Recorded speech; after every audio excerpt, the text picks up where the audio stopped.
So who would have thought there would be challenges?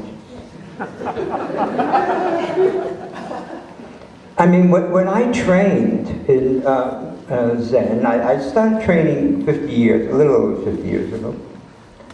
When I trained, somehow I was told, and then I actually experienced that the interconnectedness of life, the oneness of life. And I was in the Mahayana movement and the Bodhisattva ideal that you're supposed to be serving others and all that kind of stuff. And that this is all one, so there's no separation between you and the homeless person or the people that are who are Sally, the people that are being unjustly taken care of. And then there's, because I run an organization that brings Buddhist practices and others, which is called Contemplative Mind and Society.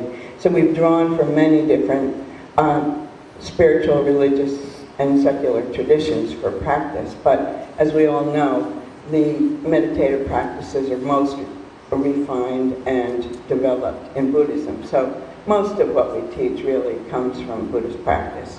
But we teach in secular settings. The mission is to integrate and also to demonstrate contemplative awareness and practice.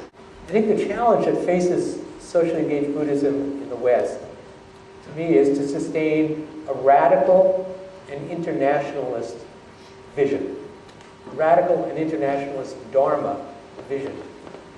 And that means finding common action and common practice with the most oppressed peoples of the world, whether they're both those who are most hungry for the Dharma, whether that is here in the United States or anywhere in Asia or the world. Here, there's a specificity of looking at just and understanding just how our privileged lives in this country depend on and are interwoven with the labors and resources of peoples who are far away and out of our sight.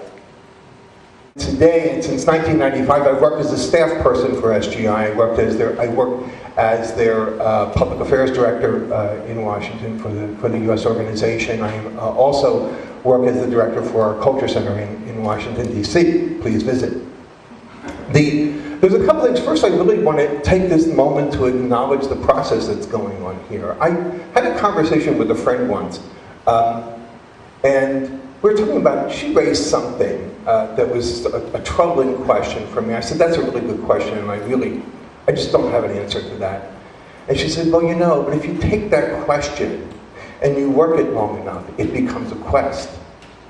And it was something I've always just kind of enjoyed, that I don't have to have the answer to everything. Sometimes I just have to work the question and keep working the question. Sometimes it's just working the question.